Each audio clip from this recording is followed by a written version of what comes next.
bulan ini dan kita sudah ada dalam minggu kedua, dan kemudian kita akan siap mengakhiri tahun ini dan masuk di dalam tahun yang baru. Dan saya coba untuk mengajak Bapak Ibu Saudara untuk kita lihat di dalam Pertama Korintus pada pasal yang ke-13 ayat yang pertama sampai dengan ayat yang ke-13. Pertama Korintus pasal 13 ayat yang pertama sampai dengan ayat yang ke-13. Nah, hari ini kita cukup baca ayat yang satu bagian yang cukup panjang, Bapak Ibu.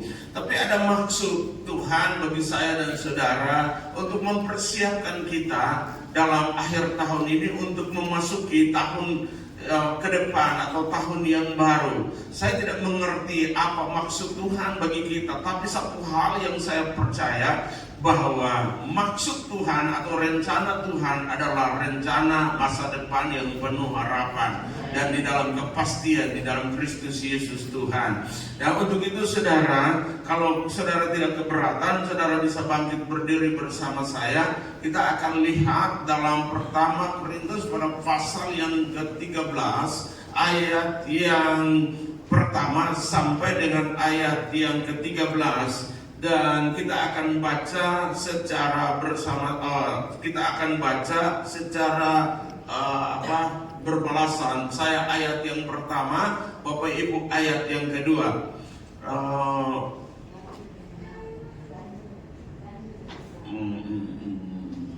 Apa saya harus begini? Oke, saya ayat yang pertama, Bapak Ibu ayat yang kedua. Artinya saya ganjil, Bapak Ibu genap. Ya, dimulai, bisa ditampilkan di situ.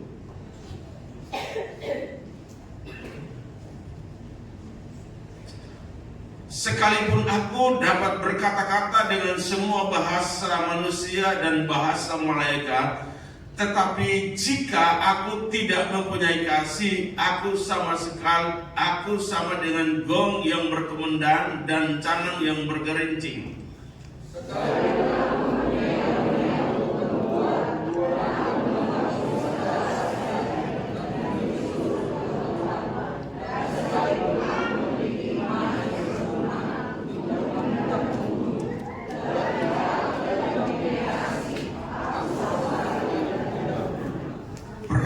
Tanda baca dan baca sama-sama supaya kita memperoleh pengertian yang baik.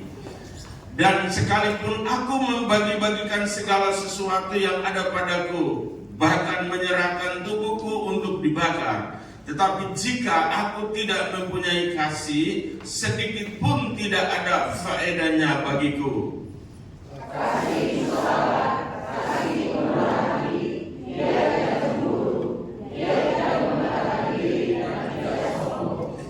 Ia tidak melakukan yang tidak sopan dan tidak mencari keuntungan diri sendiri. Ia tidak pemarah dan tidak menyimpang kesalahan orang lain.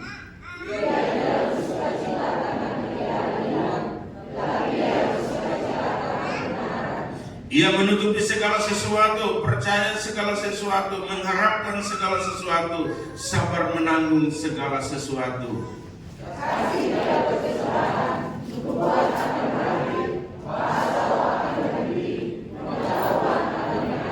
Sebab pengetahuan kita tidak lengkap dan nubuat kita tidak sempurna, tetapi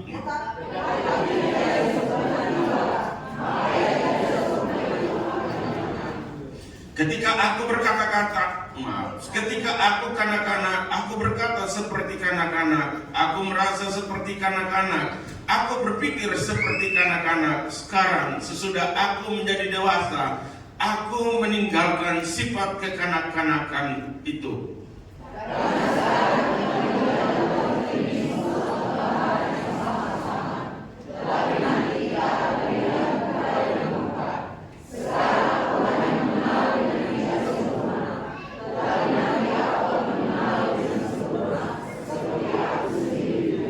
Sama-sama ayat 13.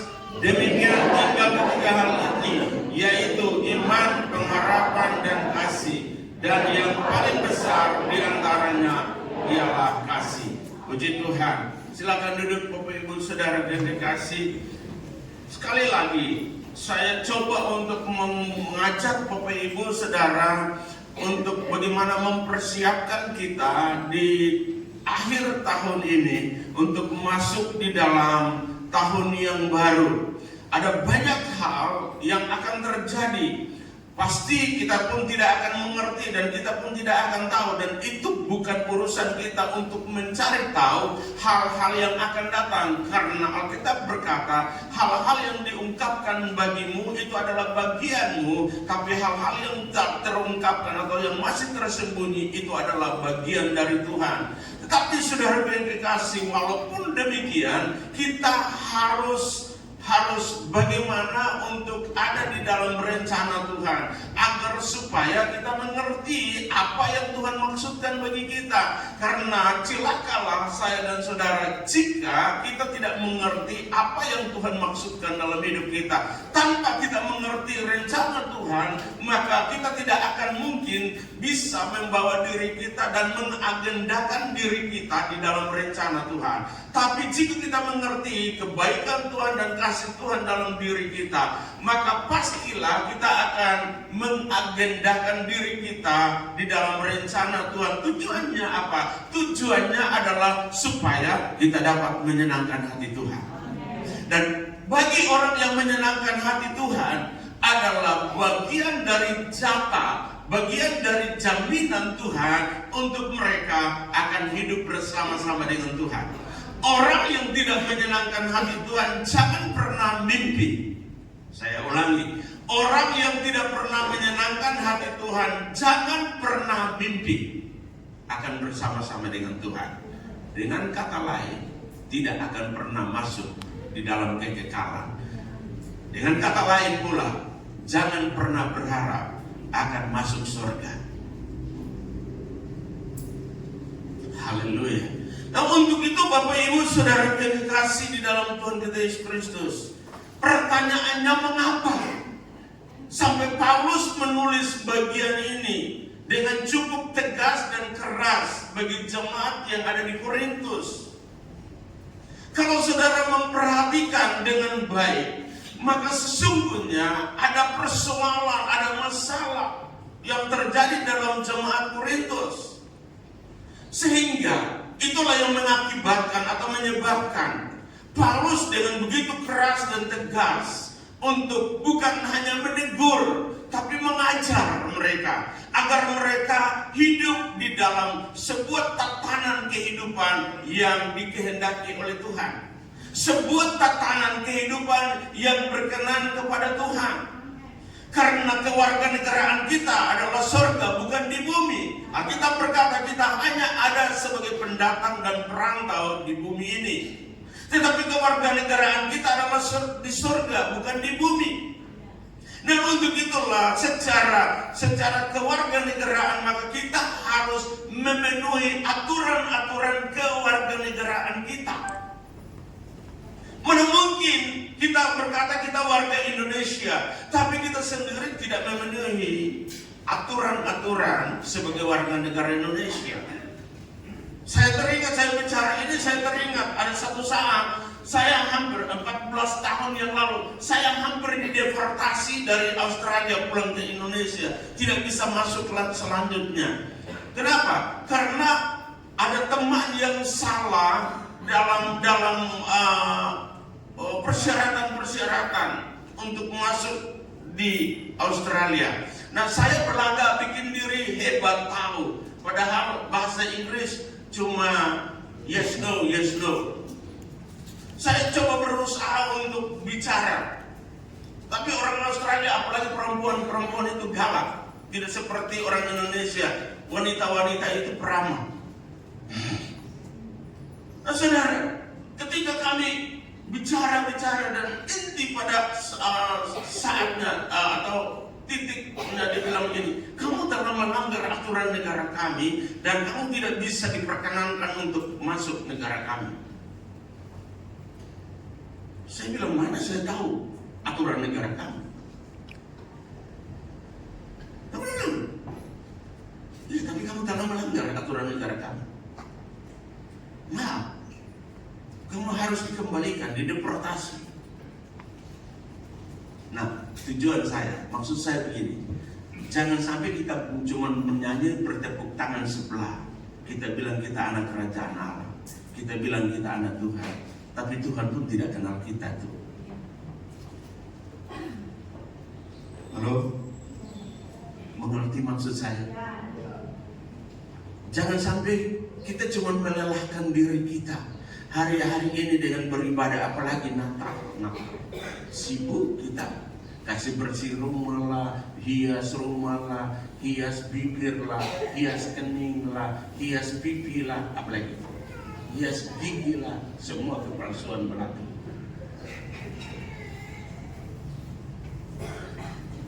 Yang tertawa itu barang saya.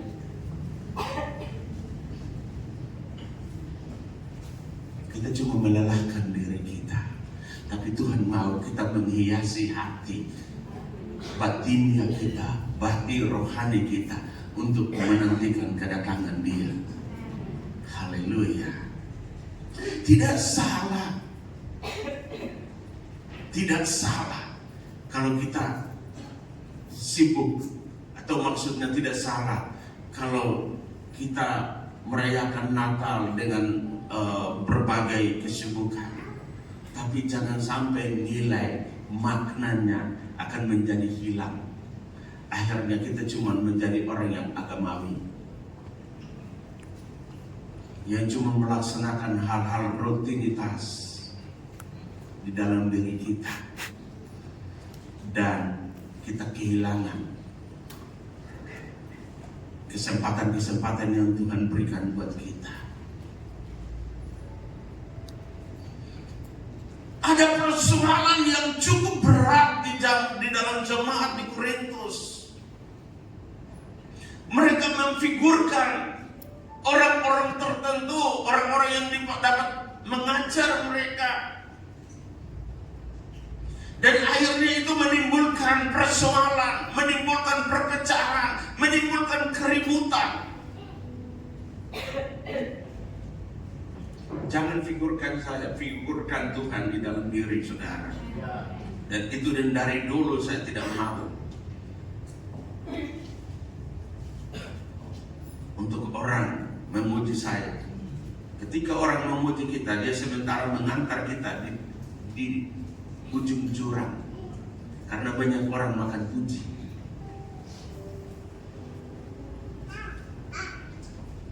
Dan ketika makan puji menjadi sombong, lupa daratan. Makanya saya harus tell diri saya juga supaya jangan orang puji saya, biar orang jengkel. Semakin orang jengkel, saya berjalan lurus dengan Tuhan, dan semakin mereka jengkel, mereka masuk surga neraka. Yang ada di sini saya harap tidak. Tapi saudara mengerti mengapa? Ada Paulus, ada Apolos, dan ada Petrus. Masing-masing dengan kehebatan mereka dalam mengajar, berkhotbah, dan akhirnya menimbulkan apa? Menimbulkan kelompok-kelompok di dalam jemaat. Lalu ada yang pro kepada Apolos, ada yang pro kepada Petrus, ada yang pro kepada Paulus. Lalu masing-masing Paulus boleh hebat. Ya memang dia hebat.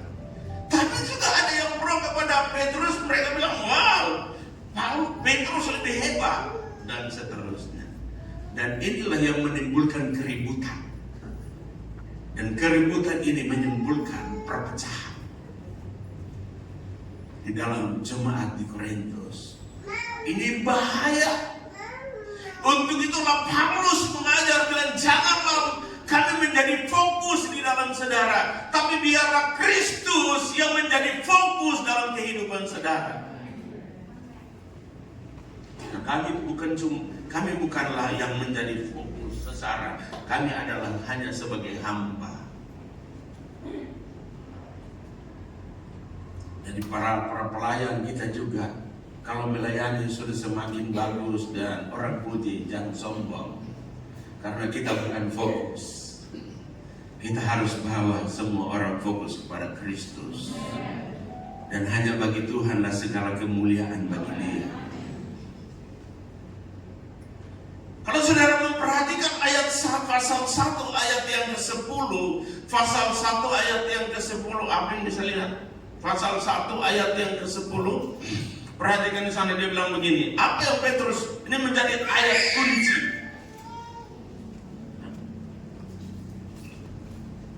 Pasal 1 ayat yang ke-10. Dikatakan begini, tetapi aku menasihatkan kamu saudara-saudara demi nama Tuhan kita Yesus Kristus, supaya apa? Supaya kamu seia, sekata, dan jangan ada perpecahan di antara kamu. Tetapi sebaliknya, supaya apa? Kamu erat bersatu dan sehati bersepikir. Paulus dengan begitu keras dan tegas, tetapi aku menasihatkan kamu saudara-saudara demi nama Tuhan kita Yesus Kristus, supaya kamu seia sekata dan jangan ada perpecahan, jangan ada kepura-puraan, jangan ada kemunafikan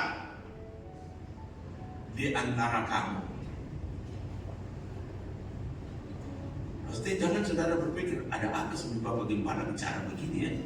Jangan sampai ada yang mulai mengusik. Oh tidak, jangan tunggu sampai ada yang begitu baru khotbah begini toh. Lebih baik kita mengajar lebih jauh. Orang bilang mencegah daripada mengobati. Jadi jangan sampai pikiranmu salah. Aduh, ada apa ya?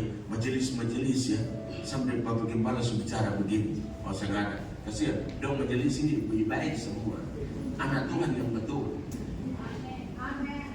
Mengapa saya bilang? Ada yang bilang amin, tapi aminnya macam ragu-ragu, senyum-senyum, penuh kecurigaan.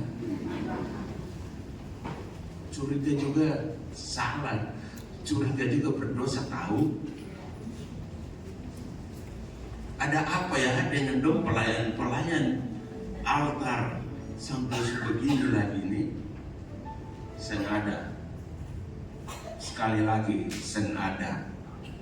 Boleh saya bersumpah, tapi tidak perlu saya harus mengatakan yang sebenarnya. Senada. Ini firman Tuhan murni. Saya tidak pernah berkhotbah karena ada masalah. Maksudnya saya tidak pernah pilih-pilih ayat karena ada masalah baru pilih ayat supaya sesuai dengan akal. Itu yang betul. Kalau ada istilahnya ada yang share begitu, itu yang betul. Itu tetap firman, tapi motivasinya salah. Dan itu bukan berarti kebenaran yang seharusnya dia sampaikan. Kebenaran yang adalah kebenaran adalah murni ketika kita khotbah, tidak perlu ada masalah atau tidak perlu ada persoalan dan kita kaitkan dengan firman. Walaupun firman itu datang untuk mengajar, menasihati, memperingatkan dan sebagainya. Dan saya cuma mau bilang supaya menetralisir, jangan sampai ada pikiran yang salah.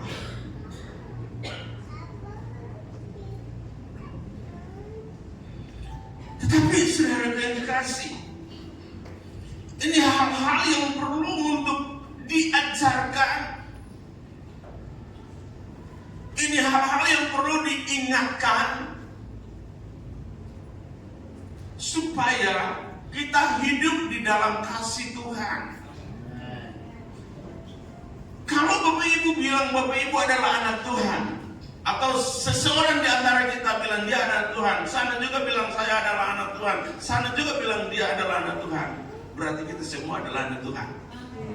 Nah kalau kita semua adalah anak Tuhan, semestinya hidup dalam kerukunan. Itu Paulus bilang, seia, sekata, sepikir. Mungkin bukan harus seragam. Semua gembala pakai warna merah, semua harus pakai warna merah. Bukan. Perbedaan pasti ada, tapi bagaimana di dalam perbedaan kita berusaha untuk bisa sama-sama. Itu yang dimaksudkan. Jadi Bapak Ibu Saudara yang dikasih di dalam, nah hal-hal inilah yang menjadi dasar, hal-hal inilah yang menjadi akibat atau penyebabnya. Maka Paulus dalam pasal yang ke-13 bicara tentang kasih. Dalam pasal-pasal yang lain, Paulus bicara tentang tata cara beribadah, tata cara pernikahan, tata cara apalagi kebangkitan dan sebagainya. Pasal yang keempat, pasal 12 dan bicara tentang roh. Tapi jemaat itu sendiri tidak hidup dalam roh. Karunia-karunia roh. Pasal 12 bicara tentang karunia-karunia roh. Tapi pasal 13 bicara tentang kasih. Itulah sebabnya Paulus bilang begini. Kamu punya bahasa apa? Ayat 1 pasal 13. Sekalipun aku dapat berkata-kata dengan bahasa manusia dan bahasa mereka, artinya bahwa sekalipun kamu berkata-kata dengan bahasa manusia, bahasa malaikat sekalipun, tapi kalau tidak punya kasih, kamu kosong. Ayat kuncinya, aku menasihatkan kamu di dalam Kristus Tuhan, supaya kamu seia, sekata, sepikir di dalam Tuhan. Bapak Ibu Saudara yang kekasih, dan inilah supaya kita lihat iman, pengharapan dan kasih akan menjadi sebuah identitas di dalam kehidupan kita. Karena dikatakan tinggal ketiga hal ini adalah iman, pengharapan, dan kasih. Kita lihat bahwa hal yang menjadi bagian dalam kehidupan saya dan saudara adalah supaya ini merupakan sebuah identitas di dalam kehidupan kita. Sambil bagaimana kita bertumbuh menjadi seperti Kristus di dalam kedewasaan kehidupan kita. Maka hal yang pertama, iman yang mengerjakan apa? Hal-hal ajaib. Iman kalau engkau sakit dan engkau berdoa, engkau disembuhkan, apa yang mengerjakannya? Kalau engkau berdoa untuk sesuatu yang engkau rindukan, yang engkau inginkan, yang engkau harapkan, apa yang harus mengerjakan semua itu? Iman artinya percaya. Iman artinya percaya. Iman adalah dasar dari segala sesuatu yang kita harapkan dan bukti dari segala sesuatu yang belum kita lihat. Jadi sesuatu yang belum kita lihat, kita harapkan akan terjadi, maka itu adalah pekerjaan iman. Kita sakit dan kita berdoa dan kita harapkan supaya kita disembuhkan. Itu adalah pekerjaan iman. Nah, maka dikatakan iman yang apa? Mengerjakan hal-hal ajaib di dalam Kristus. Iman yang teguh memungkinkan setiap orang percaya apa? Mengalami atau mengerjakan hal-hal ajaib.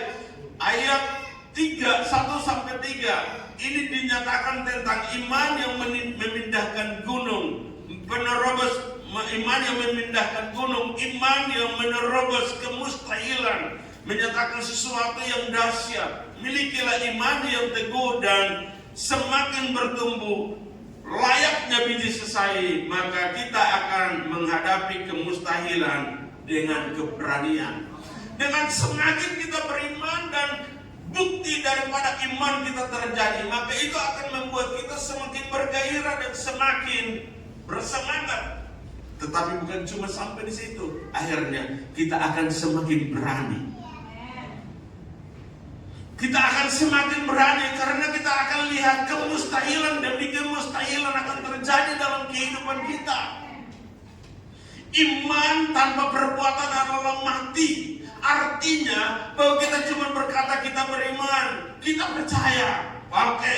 Tapi kalau tidak dibuktikan tanpa perbuatan, maka sia-sia. Mari kita lihat ayat 3, ayat 1 sampai 3. Ayat 1 sampai 3.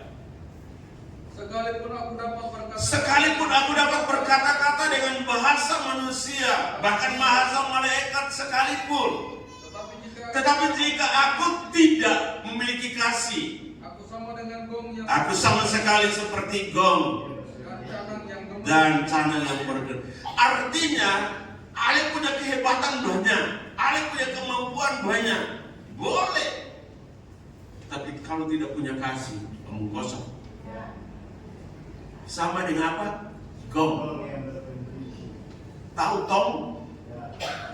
Tong air. Tapi tong air yang tong pakai ini cuma apa tuh? Tong minyak tanah.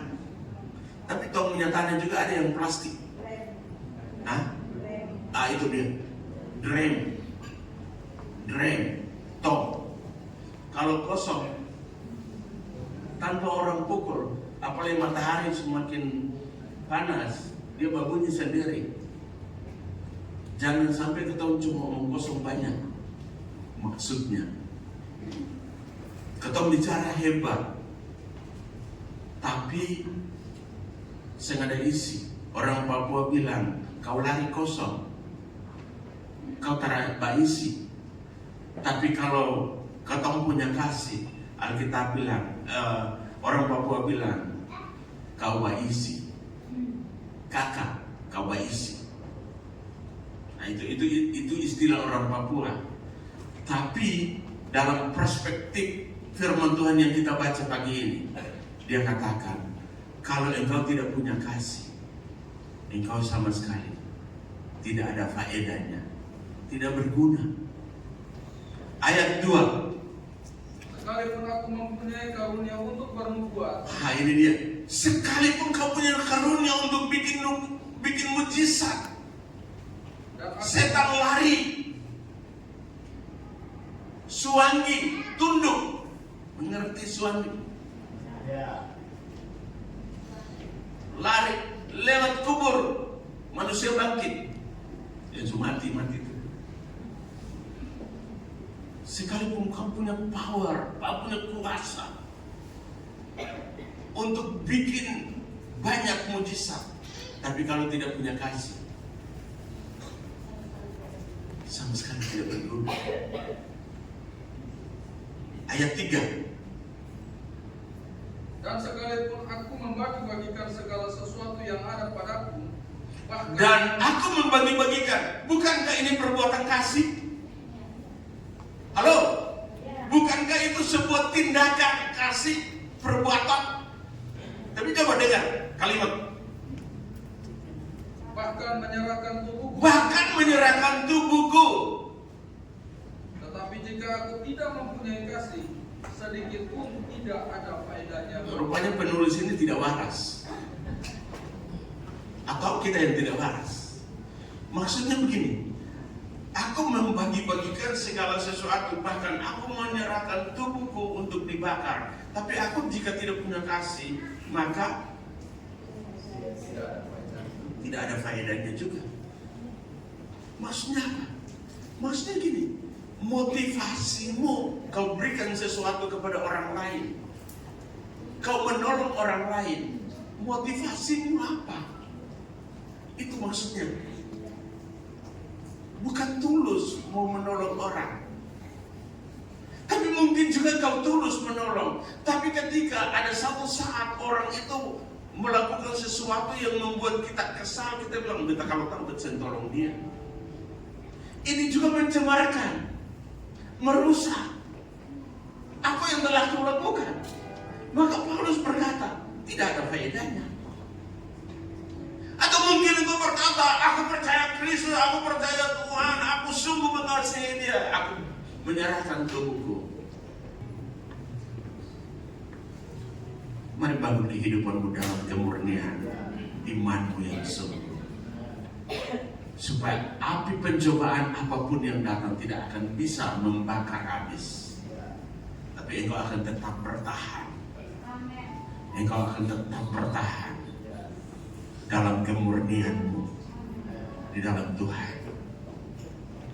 Inilah yang tadi saya maksudkan. Saya harus mempersiapkan saudara di akhir tahun ini untuk masuk dalam tahun yang baru. Tantangan-tantangan kehidupan akan datang. Masalah-masalah kehidupan akan datang. Berbagai proses akan datang terjadi. Apakah kita bisa bertahan? Apakah kita bisa mampu? Dan berkata, sekali Yesus tetap Yesus, sekali Tuhan dia tetap Allah. Dan apakah kita berkata seperti Yosua berkata, orang lain biar mundur, tapi aku dan seisi rumahku, kami akan tetap setia kepada Tuhan. Ataukah kita akan beralih pandangan kita dan sebagainya dalam kehidupan kita. Hal yang kedua adalah kasih yang menyempurnakan. Iman saja tidak cukup. Kita harus juga hidup di dalam kasih yang menyempurnakan. Paulus mengajarkan bahwa kasih lebih besar daripada iman dan pengharapan. Ayat 4 sampai dengan ayat yang ke-7 menyebutkan tentang karakteristik kasih yang kita miliki di dalam Kristus, mulai dari sabar hingga ketekunan, menanggung segala sesuatu. Dinyatakan juga bahwa kasih tidak terbatas waktu, tidak berkesudahan, kendati atau sekalipun karunia roh, bahasa roh, nubuat dan lain-lain akan berhenti. Pasal ayat yang keempat dan ayat sampai ayat yang ke-7, mari kita lihat. Kasih itu sabar, kasih itu murah hati. Di sini Paulus coba untuk mengidentifikasi atau membuat makna, pengertian apa itu kasih. Apakah kasih itu sebatas kita memberikan sesuatu kepada orang lain, lalu itu sudah bilang kasih? Nah, Paulus mengajarkan atau menjelaskan makna sesungguhnya kasih itu bagi saya dan saudara. Di dalam ayat yang keempat, kasih itu sabar, kasih itu murah hati. Jadi perbuatan kita memberikan sesuatu kepada orang lain itu adalah apa? Tindakan daripada kasih itu. Tapi harus dilandasi dengan motivasi yang murni, motivasi yang tulus. Tapi jika tidak, itu hangus. Karena kita membangun sesuatu dengan motivasi yang tidak benar. Tuhan tidak ingin kita membangun sesuatu di luar daripada motivasi yang murni dan tulus kepada Tuhan. Itulah sebabnya ayat 3, ayat 4. Kasih itu sabar, kasih itu murah hati, kasih tidak cemburu, kasih jangan cemburu. Cuma dia itu saja yang pamon itu deka, iya barang dong itu ada uang jadi. Ya, jangan salah pikir. Jangan-jangan kau sendiri yang tidak dekat. Iya toh? Iya toh? Kalau yang dekat, lalu bikin penilaian sepihak. Ini sudah terjadi waktu zaman Yesus, murid-murid. Yang lain cemburu karena Yohanes, Yakobus, Andreas yang selalu kemana-mana Yesus bawa, Yesus panggil. Lebih-lebih lagi Yohanes selalu lebih dekat. Yesus tidak panggil, Yohanes yang bawa dirinya selalu dekat. Tapi dalam peristiwa yang lain, ketika Yesus diserahkan, ada murid-murid yang cuma dari jauh melihat. Nah, sifat ini sudah ada. Tapi kadang kita tidak lihat diri kita. kita mempermain orang lain, kita menilai orang lain dengan pikiran kita yang terbatas. Kita menilai orang lain dengan pikiran kita yang negatif. Lalu berkata, iya habis dong itu saja. Habis ketemu ini saya ada di sini sih, saya ada di sini. Ini ajaran, ini nasihat. Sekali lagi saya ada atau ada di sini, cuma belum saya jujur saja. Kasih itu, ia tidak melakukan yang tidak sopan. Ia tidak cemburu, ia tidak melakukan yang tidak sopan. Dan tidak mencari keuntungan diri sendiri. Dan tidak mencari keuntungan diri sendiri. Ia tidak pemarah. Ia tidak pemarah. Tidak menyimpan kesalahan orang Ia lain. tidak menyimpan kesalahan, tidak dendam. Ia tidak bersukacita karena ketidakadilan. Ini tidak bersukacita karena ketidakadilan. Itu tobat. Tahun 99 tuh rasain bersukacita atas kesusahan orang lain. Jangan, kalau ada kasih, ini sengaja begitu. Ayat 6. Ya, tadi ayat 4 sampai 7. Ayat 6, ia tidak bersukacita karena ketidakadilan, tetapi ia bersukacita karena kebenaran. Ia tidak bersukacita karena ketidakadilan, tapi ia bersukacita karena kebenaran. Artinya kalau kita ditegur, kita dinasihati, kita harus lebih bersukacita, bukan bikin muka cemberut. Memang hal yang tidak mengenakan, hal yang menjengkelkan kalau kita ditegur. Kalau dinasihati mungkin masih boleh, tapi kalau kita ditegur, apalagi ditegur di depan banyak orang, pasti kita itu menjengkelkan kita. Tapi ini adalah tindakan daripada kasih yang harus kita ajarkan, yang harus kita lakukan, yang harus juga kita memperhatikan. Tadi di awal kita lihat bahwa iman untuk melakukan perkara-perkara ajaib bagus, tapi tidak cukup sampai di situ. Kita harus ada di dalam kasih yang menyempurnakan. Maka semua menjadi utuh di dalam satu apabila kita memperhatikan secara keseluruhan. Saya tahu ada banyak orang yang tidak terima kalau saya tegur dengan khotbah. Saya mengerti ada banyak orang yang bisa tidak terima dengan senang, dengan lapang hati. Tidak terima dan tidak senang karena hatinya tidak rela untuk diajar. Hatinya tidak rela untuk dididik. Tapi apakah dengan itu saya harus melembutkan? Dan apakah dengan itu saya harus mengubah pola dan metode saya untuk berkhotbah?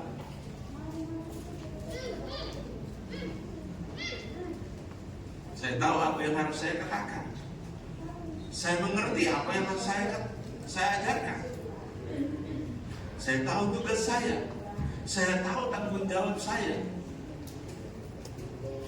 Lebih baik bersakit-sakit dahulu dan bersenang-senang kemudian, daripada bersenang-senang dahulu dan bersakit-sakit kemudian. Kita mau masuk surga kan? Tidak ada anak gampangan yang masuk surga.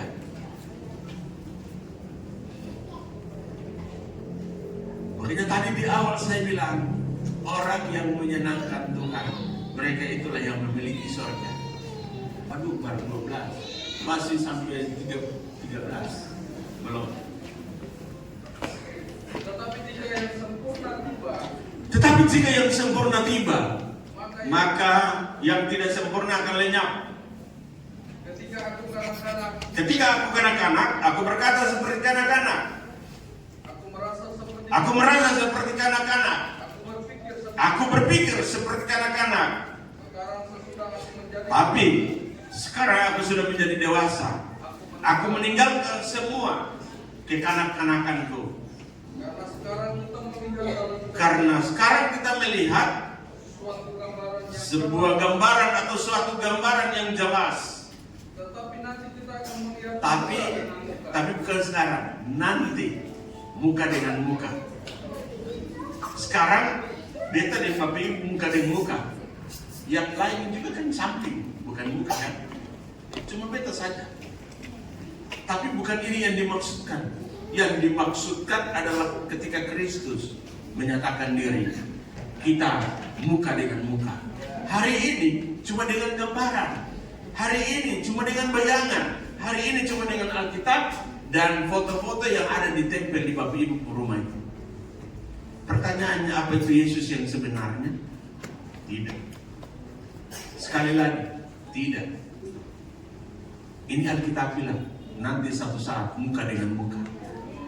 Ketika dia menyatakan dirinya. Selanjutnya. Sekarang aku hanya mengenal dengan tidak sempurna. Sekarang aku mengenal dengan tidak sempurna. Cuma baca Alkitab. Cuma lihat gambar. Tidak dengan sempurna. Tetapi nanti aku akan mengenal dengan sempurna, seperti aku sendiri dikenal. Terus. Demikianlah tinggal ketiga hal ini, yaitu iman, pengharapan, dan kasih. Gue syukur akan sampai suka si habis itu.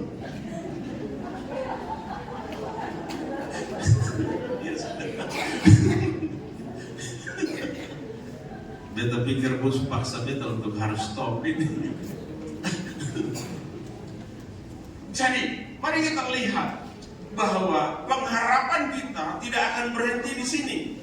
Tapi apa yang dikatakan, apa yang dijelaskan dalam ayat 10 sampai dengan ayat 12 menjelaskan bahwa ketika kita anak-anak, ketika kekanak-kanak, kita bisa berpikir kekanak-kanak, kita bertindak sebagai anak-anak, tapi kita setelah dewasa kita tinggalkan semua. Artinya bahwa kita harus step by step, langkah demi langkah, harus berusaha untuk semakin dewasa. Jangan kekanak-kanakan terus. Sudah puluhan tahun di gereja, sudah rambut putih, tapi pikirannya masih kanak-kanak, tindakannya, kelakuannya masih kanak-kanak. Halo? Itu yang Tuhan mau. Kita semakin serupa dengan Dia. Itu yang Tuhan mau. Itu yang Tuhan inginkan. Dan carilah seperti itu yang Tuhan kehendaki di dalam kehidupan saudara. Tuhan ingin untuk hari-hari ini Tuhan menemukan orang-orang yang seperti itu. Untuk itu, hari ini sorga menjadi saksi bagi saya dan saudara bahwa aku mengingatkan engkau dan menasihatkan engkau di dalam Tuhan. Mari belajar untuk hidup di dalam kedewasaan, hidup di dalam kasih, dan hidup di dalam iman.